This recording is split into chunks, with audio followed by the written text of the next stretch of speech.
எல்லாருக்கும் என் அன்பான வணக்கங்கள். இன்றைக்கி நம்ம பார்க்க போகிறது 205வது வீடியோ. அதாவது இந்த புக்கை சம்மந்த வரைக்கும் 55வது வீடியோ. ஓகே, இதில் அதே 18வது சாப்டரோட தொடர்ச்சியில் தான் பார்க்க போகிறோம். இதில் இந்த வீடியோவுக்கு நான் கொடுத்துருக்க ஒரு தலைப்புங்கிறது ஒரு கன்ஸ்ட்ரக்டிவ் தாட் டிஸ்ட்ராய்ஸ் அ நெகட்டிவ் தாட். இப்போ கன்ஸ்ட்ரக்டிவ் தாட்டுனா என்ன? கன்ஸ்ட்ரக்டிவ் தாட்டுனா ஆக்கப்பூர்வமான சிந்தனை. அதாவது நம்ம மனசில் இதை பற்றி நிறைய ஏற்கனவே பேசியாச்சு, நிறைய வீடியோஸில் நான் சொல்லியிருக்கேன். அதாவது நம்ம மனசில் நிறையா நேர்மறை எண்ணங்களும் வருது, எதிர்மறையான எண்ணங்களும் வருது. பாசிட்டிவ் தாட்ஸும் வருது, நெகட்டிவ் தாட்ஸும் வருது. அப்போ இந்த நெகட்டிவ் தாட்ஸ் வரும்போது நம்மளையே குறப்பட்டுக்கக்கூடாது, நம்மளையே நம்ம மோசமாக நினச்சிக்கக்கூடாது. ஏன்னா நம்ம மனசை அந்த மாதிரி தான் ட்ரெயின் பண்ணி வச்சுருக்கோம். அது நம்ம மனசோட ஒரு குவாலிட்டி. அது என்னது? எது நடந்தாலும் முதல்ல அதை தப்பாக தான் நினைப்போம், நெகட்டிவாக தான் நம்ம நினைப்போம். அதுக்கப்புறம் தான் அதை பாசிட்டிவாக நினைக்க தோணுது. இப்போது நான் சொல்லியிருக்கேன் இதையே. இப்போது ஸ்கூலுக்கு போன ஒரு குழந்தை என்றைக்கும் அது 4 மணிக்கு வரும். அன்றைக்கி 4 மணிக்கு வரல. 4 மணி ஆச்சு, 4:10 ஆச்சு, 4:20 ஆச்சு, 4:30 ஆச்சு. மனசு அடிச்சுக்கும். முதல்ல என்ன நினைப்போம்? வர்ற ஸ்கூல் பஸ் ஆக்சிடெண்ட் ஆகிடுச்சோ, குழந்தை யாராவது கடத்திட்டு போயிட்டாங்களோ, ஸ்கூல்லேருந்து வெளியே வந்துச்சோ, ஸ்கூலில் ஏதாவது அடிபட்டுருச்சோ, ஆக்சிடெண்ட் ஆகிடுச்சா, இந்த மாதிரி தான் நினைக்கும் மனசு. ஏதோ ஒரு ஃபங்க்ஷனாக இருக்கும், ப்ரோக்ராம் நடந்துகிட்ருக்கோம், கொஞ்சம் லேட்டாக வருவாங்களா இருக்கும். வரட்டும், பஸ்ஸு வரல, இல்லை பஸ்ஸு வரும்போது நம்ம பார்த்துக்கலாம் அப்படிங்கிற ஒரு நேர்மறையான எண்ணம் நமக்கு முதல்ல வர்றதே இல்லை. எதுக்கு எடுத்தாலும் எதிர்மறையான நெகட்டிவ் தாட்ஸ் தான் வருது. ஆனால் அப்போ அதுக்காக நம்மளையே குத்தப்படுத்தக்கூடாது, நம்மளையே குறப்பட்டுக்கக்கூடாது. ஏன்னா நம்ம மனசை காலங்காலமாக ஜென்மமாக பரம்பரையாக இந்த மாதிரி தான் வளர்த்து ட்ரெயின் பண்ணி வச்சுருக்கோம். அதனால தான் இப்போவும் மனசு அந்த மாதிரி அதே ட்ராக்கில் ஓடுது. ஆனால் நம்ம இப்போது இவ்வளவெல்லாம் படித்த இதுக்கு இவ்வளவெல்லாம் வீடியோஸ் எல்லாம் கேட்குறோம், இவ்வளவெல்லாம் புரிஞ்சுருக்கோம், நம்ம ஆழ் மனசோட சக்தியை பற்றியெல்லாம் நிறைய தெரிஞ்சு வச்சுருக்கோம். அப்படி இருக்கும்போது ஒரு எதிர்மறையான எண்ணம் வரும்போது அதை உடனே ஒரு நேர்மறையான எண்ணத்தை வச்சு ரீப்ளேஸ் பண்ணணும். ஒரு நெகட்டிவ் தாட்டு மனசுக்குள்ளே வந்தால் நோ அதெல்லாம் ஒன்றும் இல்லை, பார்க்கலாம் அப்படின்னு ஒரு பாசிட்டிவ் தாட்டை அந்த இடத்துல வைக்கணும். நெகட்டிவ் தாட்டை எடுத்து கிள்ளி எறிஞ்சிட்டு அந்த இடத்துல ஒரு பாசிட்டிவ் தாட்டை வைக்கணும். அதுதான் அதோட சரியான மெத்தட். இப்போது இதுக்கு முந்தின வீடியோவில் நம்ம என்ன பார்த்தோம்? அதாவது போதைப் பொருட்களுக்கு அடிமையாகிறவங்க, ட்ரக் அடிக்ட்ஸு, இந்த குடிச்சு குடும்பத்தையே தொலைக்கிறவங்க, அதே மாதிரி சிகரெட்டு குடிக்கிறவங்க, அவங்களுக்கெல்லாம் இந்த கெட்ட சுபாவம் எப்படியோ வந்துருச்சு. எதனால் வந்துச்சுங்கிறதெல்லாம் வேறு விஷயம். எப்படியோ வந்துருச்சு. இப்போ அதிலிருந்து அவங்க வெளியே வரணும்னு ஆசைப்படுறாங்க, வெளியே வரணும்னு நினைக்கிறாங்க. அது எப்படி வெளியே வர முடியும்? அதுக்கு தான் டாக்டர் ஜோசப் மர்ஃபி உங்களோட ஆழ் மனசோட சக்திகளை உபயோகித்து உங்கள் ஆழ் மனசில் பாசிட்டிவ் எண்ணங்களை விதைச்சி கண்டினியூஸாக நீங்கள் இப்படி பேசிக்கிட்டே இருந்தீங்கன்னா உங்கள் கெட்ட எண்ணத்துலேருந்து நீங்கள் விடுபடலாம். கெட்ட எண்ணங்கிறது இல்லை, இங்கே கெட்ட குணம். கெட்ட குணம்னா என்ன? கெட்ட சுபாவம், ஹேபிட். ஓகே, கெட்ட பழக்க வழக்கம். கரெக்ட், அதுதான் கரெக்ட். கெட்ட பழக்க வழக்கம். அந்த கெட்ட பழக்க வழக்கங்கிறதுனாலேயே தான் நம்ம குணமே மாறிப்போகுது இல்லையா? அதனாலேயே நமக்கு வாழ்க்கையே நம்மளை வெறுக்குது. நம்மளை சுற்றி இருக்கவங்கெல்லாம் வெறுக்கிறாங்க, நம்ம ஃப்ரெண்ட்ஸ் எல்லாம் வெறுக்கிறாங்க, சொசைட்டி நம்மளை கேலி பண்ணுது. நமக்கு ஒரு மனசு நிம்மதி இல்லை. மன நிம்மதிக்காக குடிக்க போனவன் கடைசியில் மனசு நிம்மதியை இழந்துட்டு தான் நிற்கிறான். அப்போ குடிச்சு என்ன பிரயோஜனம் இல்லையா? அப்போது அதுதான் இங்கே. அப்போது a constructive thought can replace a destructive thought, a negative thought. அதுக்கு இதில் 2 உதாரணம் சொல்லி முடிச்சுக்கிறேன். ஒன்று இந்த சாக்ரட்டிஸ்னு. இந்த சாக்ரட்டிஸுங்கிறவங்கெல்லாம் ரொம்ப ஃபேமஸ் க்ரீக் ஃபிலாசபர்ஸ், அந்த காலத்தில் இருந்தவங்க. க்ரீக் ஃபிலாசபர்ஸ் லிஸ்ட்டு போட்டிங்கன்னா சாக்ரட்டிஸை பற்றி நிறைய கதைகள் உண்டு. அந்த காலத்திலேயே தடாலடியாக சொசைட்டியை மாற்றணும்னு நினச்சவர் சிலவங்க அறிஞர்களில் ஒருத்தர் சாக்ரட்டிஸ். அப்போ அவர் வந்து அந்த கூட்டம் போட்டு மேடையில் நின்று பேசியே அவங்க வந்து மக்களை திருத்த பார்க்குறாங்க. ஓகே, அப்படி பேசிகிட்டு இருக்கும்போது ஒரு சின்ன பையன், ஒரு யங் மேன், ஒரு பையன் வந்து அவர்கிட்ட கேட்குறார், சாக்ரட்டிஸ்கிட்ட கேட்குறாரு, எனக்கு வந்து நிறைய ஞானம் வேணும், அறிவு வேணும், ஞானம் வேணும் அப்படின்னு நினைக்கிறேன். அதுக்கு என்ன வழி, ஒரு வழி சொல்லுங்களேன் அப்படின்னு கேட்குறான். அப்போ அவர் வந்து, உனக்கு வழி வேணுமா, வா என் கூட வா அப்படின்னு சொல்லி ஒரு ஆத்தங்கரைக்கு கூட்டிகிட்டு போகிறார். ஆத்தங்கரையில் உட்கார வச்சு அவரோட அந்த பையனோட தலையை குனித்து அப்படியே தண்ணிக்குள்ளே முக்கிற மாதிரி வைக்கிறார். நல்லா அமுக்கி வைக்கிறார். அமுக்க அப்படியே தலை உள்ளே போகுது, தண்ணி உள்ளே வருது. அப்படியே குனிஞ்சிருக்கும்போது ஒரு நிமிஷத்தில் அவன் டக்குன்னு தலையை மேலே உயர்த்தி அவன் கையிலேருந்து விடுபட்டு வெளியே தலையை தூக்குறான். ஏன்பா என்னாச்சு? என்னால் மூச்சை விட முடியல. இப்போ உனக்கு என்ன தோணுச்சு? ஐயோ, எனக்கு கொஞ்சம் காற்று கிடச்சா போகிறோம், எனக்கு எப்படியாவது ஒரு மூச்சு விட்டால் போகிறோம், காற்றே கிடைக்கல, என்னை தண்ணியில் இல்லை கொண்டு போய் முக்குறீங்க அப்படின்னு சொன்னான். அப்போ இப்போ ஒரு படபடப்பு உனக்கு தெரியுதில்ல, ஒரு வேகம் தெரியுதில்ல, மூச்சு விடணும், காற்று வேணும், இல்லைன்னா நான் செத்து போயிடுவேன் அப்படிங்கிற ஒரு வேகம் வருதில்ல. இந்த மாதிரி என்னைக்கு உனக்கு ஒரு வேகம் வருதோ அன்னைக்கு விவேகம் வரும் அப்படின்னு ஒரே வார்த்தையில் சொல்லிட்டு போயிட்டார். ஓகே, அதை எதுக்கு இங்கே ஜோசப் மர்ஃபி சொல்கிறாருன்னா, இப்போ நம்மக்கிட்ட நிறைய கெட்ட குணங்கள் இருக்குது. இப்போ எல்லாருமே குடிச்சு தான் கெட்டு போகிறானோன்னு இல்லை. சரி, பல விதத்துலேயும் நமக்கு கெட்ட பழக்க வழக்கங்கள் இடையில நம்ம வாழ்க்கையில் நம்மளை அறியாமலே வந்து சேருது இல்லையா? இப்போ ஜென்ஸுனால் சிகரெட் குடிக்கிறாங்க, மதுபானத்துக்கு அடிமையாகிறாங்க, ட்ரக்ஸுக்கு அடிமையாகிறாங்க, அதே மாதிரி வேறு பல எக்ஸ்ட்ரா மேரிட்டல் ரிலேஷன்ஷிப் வச்சுக்கிறாங்க. அதாவது அவங்க குடும்பத்தை விட்டுட்டு வேறு பெண்களோட எல்லாம் தொடர்பு வைக்கிறது. இப்போ வந்து ஜென்ஸ் தான் இப்படின்னு இல்லை, லேடிஸுக்கும் இந்த மாதிரி எல்லாம் வருது. ஏன்னா லேடிஸும் ஜென்ஸை மாதிரி வெளியே போகிறாங்க, வேலைக்கு போகிறாங்க, நைட் ஷிஃப்ட் பார்க்குறாங்க, வீட்டில் மனசமாதானம் இல்லை, வீட்டில் ஒரு மாதிரி இருக்குது, யாரும் நம்மளை அன்பாக நேசிக்கலை, நம்ம பேச்சுக்கு மதிப்பு கொடுக்கல அப்படின்லாம் லேடிஸ்க்கும் தோணுது. அப்படி இருக்கும்போது வெளியே வேறு யாராவது நமக்கு சமாதானமாக மனசுக்கு இதமாக 4 வார்த்தை பேசினாங்கன்னா அவங்களோட நம்மளை அறியாமலே நமக்கு ஒரு பிரியம் தோணுது, ஒரு அன்பு தோணுது.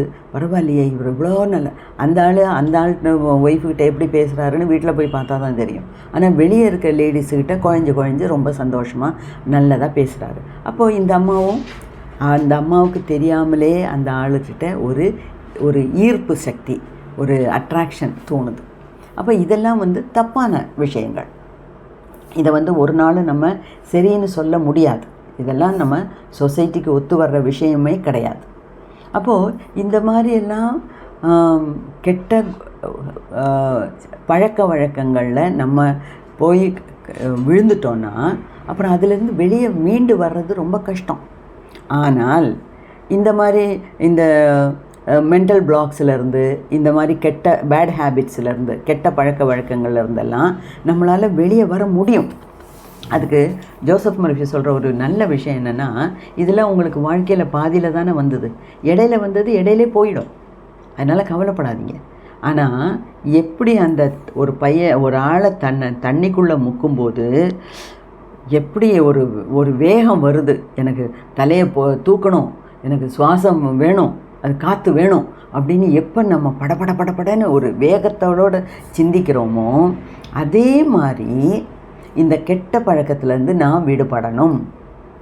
இந்த கெட்ட பழக்கம் எனக்கு இனிமேல் சரியாகாது, என்னோட சொசைட்டியில் எனக்கு கெட்ட பேர், என்னோடய குடும்பத்தில் கெட்ட பேர், என்னோடய ஒய்ஃபு குழந்தைங்கள்லாம் என்னை விட்டுட்டு போகிறாங்க, என்னோடய ஃப்ரெண்ட்ஸு சர்க்கிளில் எனக்கு நல்ல பேர் இல்லை, அவங்களாம் இப்போ மெதுவாக என்னை பார்க்கும்போதே இங்கேருந்து இங்கிட்டேருந்து விலகி போகிறாங்க. என்னோடய வேலை சரியில்லை, எனக்கு வேலையில் ப்ரொமோஷன் இல்லை, என்னோடய வாழ்க்கையே தடம் புரண்டு ஓடுது, கட்டுக்கடங்காமல் போகுது. அப்போது இதில் இருந்தெல்லாம் திரும்பி நான் மீண்டும் வரணுன்னா அதுக்கு என்ன வேணும்? ஒரு ஸ்ட்ராங் டிட்டர்மினேஷன் வேணும். இப்போ 10 வருஷமாக ஒருத்தன் குடிச்சு கெட்டு போயிட்டான்னு வச்சுக்கோங்களேன். அவனை வந்து ஒரு நாளில் 10 நாளில் எல்லாம் நம்மளால் மாற்ற முடியாது. அவனே நினச்சா கூட திருடனாயின்னு பார்த்து திருந்தாவிட்டால் திருட்டை ஒழிக்க முடியாது. சரி, அவனுக்கே இந்த குடிகாரனுக்கே மனசில் ஆசை இருக்குது. சரி, நான் இந்த மாதிரி தப்பு பண்ணுறதுனால தானே என்னை யாருமே ஆஃபீஸில் மதிக்கிறதில்ல, என்னோடய ஒய்ஃப் என்னை விட்டுட்டு போயிட்டா, குழந்தைங்களையெல்லாம் எங்கிட்டேருந்து பிரிச்சுட்டு போயிட்டால, எனக்கு இப்போ யாருமே இல்லாமல் கஷ்டப்பட வேண்டியிருக்குல்ல அப்படின்னு நினைக்கிறான். ஆனால் அந்த அந்த ஒரு அதி தீவிரமான ஒரு நினப்பு அவனுக்கு மனசில் வேணும்.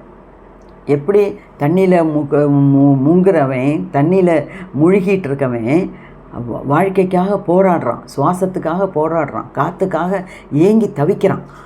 அந்த எந்த வழியில் என்னையே நான் காப்பாற்றிக்க முடியும் அப்படின்னு நினைக்கிறான். அந்த மாதிரி ஒரு ஸ்ட்ராங் டிட்டர்மினேஷனாக ஒரு அதிதீவிரமான ஒரு எண்ணம், நான் நல்லவன் ஆகணும், இந்த கெட்ட பழக்கங்கள்லேருந்து நான் விடுபடணுங்கிற ஒரு அதிதீவிரமான எண்ணம் ஃபர்ஸ்ட் ஆஃப் ஆல் அவனுக்கு வந்ததுன்னா அவன் 51% தேறிட்டான், 51% மார்க் வாங்கிட்டான் அப்படின்னு அர்த்தம். பாக்கி 49% எப்படி பண்ணுங்கிறது ஜோசப் மர்ஃபி நமக்கு சொல்கிறார். அப்போ ஜோசப் மர்ஃபியோட மெத்தடெல்லாம் இப்போ நமக்கு நல்லாவே தெரியும் இல்லையா? இப்போ என்னோடய வீடியோஸை தொடர்ந்து நீங்கள் பார்த்துட்டு வந்தீங்கன்னா, அதாவது ஆழ்மனதின் அற்புத சக்திகள்ங்கிற ப்ளேலிஸ்ட்டில் நான் எல்லா வீடியோஸும் போட்டிருக்கேன். அந்த ப்ளேலிஸ்ட் எடுத்து நீங்கள் எல்லா வீடியோஸையும் பார்த்தீங்கனாலே இனிமேல் நான் என்ன சொல்ல போகிறேன், இல்லைன்னா டாக்டர் மர்ஃபி என்ன சொல்ல போகிறாருங்கிறது உங்களுக்கே புரியும், நீங்களே சொல்லிவிடுவீங்க. ஓகேயா? அப்போ என்ன சொல்கிறாரு? ஒரு அதாவது இங்கே வந்து ஒரு எக்ஸாம்பிள் கொடுக்குறாரு. ஒரு ஆள் கல்யாணம் ஆகி 4 குழந்தைங்க இருக்குது, அப்படி லைஃப் ஓடிட்டுருக்கு. அதில் இடையில வேறு ஒரு தப்பான ஒரு தொடர்பு, ஒரு பெண்ணோட ஒரு தொடர்பு. அப்போ அவனுக்கு அது நல்லா தெரியுது நம்ம செய்கிறது தப்புன்னு. ஆனால் எப்படியோ அதில் போய் மாட்டிக்கிட்டான், அதிலேருந்து வெளியே வர முடியல. அப்போது அவனுக்குள்ளே ஒரு குற்ற உணர்வு, எனக்கு நல்ல ஒரு மனைவி இருக்கா, 4 குழந்தைங்க இருக்காங்க, அப்படி இருந்தும் நான் வேறொரு பெண்ணோட தொடர்பு வச்சிட்ருக்கேன், அது தப்பு தானே, அது எனக்கும் நல்லதில்லை, யாருக்கும் பிடிக்கிறதில்ல, சொசைட்டியே அது தப்புன்னு தானே சொல்லுது, இல்லீகல் ரிலேஷன்ஷிப்புன்னு தானே சொல்லுது. அப்போ நான் எதுக்கு இதில் எல்லாம் போய் மாட்டிக்கிட்டேன் அப்படின்னு சொல்லி அவனுக்கே ஒரு குற்ற உணர்வு, கில்ட் ஃபீலிங். அந்த குற்ற உணர்வை மாற்றுறதுக்காக அடுத்த தப்பை பண்ணுறான். ஒரு தப்பை மறைக்கிறதுக்காக இன்னொரு தப்பு, என்ன, குடிக்க ஆரம்பிக்கிறான். ஓகே, அப்போ குடிச்சு கடைசியில் அவனுக்கு குழந்தை இல்லை, குட்டி இல்லை, ஒய்ஃபும் இல்லை, வீடு இல்லை, ஃபேமிலியே இல்லைங்கிற மாதிரி ஆகிப்போகுது. ஸோ அப்போ இந்த மாதிரி பல கெட்ட குணங்கள் நமக்கு வாழ்க்கையில் பாதியில் நமக்கு வருது. அதை அப்போ மாற்ற முடியுமான்னு கேட்டால் கட்டாயமாக மாற்ற முடியும். இதைத்தான் நான் முந்தின வீடியோலையும் சொல்லியிருக்கேன். அதாவது நம்மளோட கான்ஷியஸ் மைண்டையும் சப்கான்ஷியஸ் மைண்டையும் ஒன்றா இணைச்சி கான்ஷியஸாக நம்ம திங்க் பண்ணணும்னு வச்சுக்கோங்க. அப்போது இந்த குணத்தை மாற்ற முடியும். அப்போ நம்ம என்ன பண்ணணும்? அப்போ அதுக்கு தான் ஜோசப் மர்ஃபி பிரார்த்தனையெல்லாம் சொல்லி கொடுக்குறாரு. அப்போ எந்த மாதிரி பிரார்த்தனை, ஆல்ரெடி நான் 10 வீடியோஸ் போட்டிருக்கேன், 10 மெத்தட்ஸ் சொல்லியிருக்கேன். அதாவது நம்மளோட ஆழ்மனசோட அபார சக்தியை வச்சு எந்தெந்த மெத்தடு உங்களுக்கு ஃபாலோ பண்ண முடியுமோ அந்த மெத்தடெல்லாம் ஃபாலோ பண்ணி, இல்லைன்னா ஏதாவது ஒரு மெத்தடு பிடிங்க. உங்கள் ப்ராப்ளம் என்னென்னு ஐடென்டிஃபை பண்ணுங்கள், அதுக்கேற்ற மாதிரி ஒரு மெத்தடை சூஸ் பண்ணுங்கள், அதை கண்டினியூஸாக ஃபாலோ பண்ணுங்கள் அப்படின்னு நான் ஏற்கனவே சொல்லியிருக்கேன். இப்போ நீங்கள் பார்க்கலன்னா, இல்லைன்னா இன்னொரு தடவை பார்க்கணுன்னா தாராளமாக அந்த 10 மெத்தட்ஸையும் போய் படித்து பார்த்து எந்த மெத்தடு உங்களுக்கு சூட்டபுளாக இருக்கோ அது மாதிரி. ஜென்ரலாக எப்படின்னா, நம்ம ஆழ் மனசுக்கு நம்ம இந்த விஷயத்தை, இந்த சைக்கிள் டயரில் பம்பு பண்ணுறோம்ல, காற்று அடித்து ஏற்றுறோம்ல, அந்த மாதிரி நம்ம கான்ஷியஸ் மைண்டிலேருந்து நான் நல்லா வரணும், இந்த மாதிரி தப்பான விஷயத்தில் நான் மாட்டிக்கிட்டேன், இது நல்லதில்லை, அதனால் இதிலேருந்து வெளியே வரணுங்கிற அந்த அதி தீவிரமான ஒரு எண்ணத்தை சப்கான்ஷியஸ் மைண்டுக்குள்ளே இந்த அடித்து ஏற்றணும். ஓகே, அடித்து ஏற்றணும். இந்த மாதிரி அடித்து ஏற்றணுன்னா என்ன, இங்கே என்ன மண்டையில் ஓட்டை போட்டு அடித்து ஏற்ற முடியும்? அது ஒரு ப்ரேயர் மூலமாக அழகாக அவர் வந்து ப்ரேயர்னு தான் அதை சொல்கிறாரு. பிஃபோர் கோயிங் டு பெட், தூங்கிறதுக்கு முன்னே, இல்லைன்னா காலையில் தூங்கி எந்திரிச்ச உடனே மனசு ஃப்ரெஷ்ஷாக இருக்கும்போது உங்களோட கான்ஷியஸ் மைண்டெல்லாம் இன்டர்ஃபியராக பண்ண ஆரம்பிக்கிறதுக்கு முன்னாடியே நீங்கள் உங்கள் சப்கான்ஷியஸ் மைண்டுக்கிட்ட, உங்கள் ஆழ் மனசுக்கிட்ட சொல்லுங்கள். சொல்லி சொல்லி சொல்லி ஒரு ப்ரேயராக சொல்லுங்கள். ப்ரேயராக சொல்லி சொல்லி சொல்லி அந்த ஆழ் மனசுக்கிட்ட நல்லா பதிய வச்சிட்டிங்கன்னா பாக்கி நீங்கள் எதுவுமே செய்ய வேண்டாம்.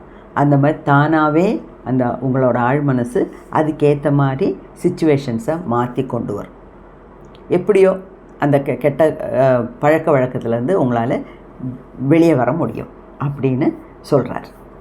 ஓகே, ஸோ அது என்ன கெட்ட பழக்கம், என்ன ஏது, அது ஆணுக்குள்ள உள்ளதா பெண்ணுக்குள்ளதா, இதெல்லாம் நம்ம பார்க்க வேண்டியதில்லை. நம்ம எல்லாத்துக்கும் ஒரே மாதிரி மனசு தான் கடவுள் கொடுத்துருக்காரு, சப்கான்ஷியஸ் மைண்ட்.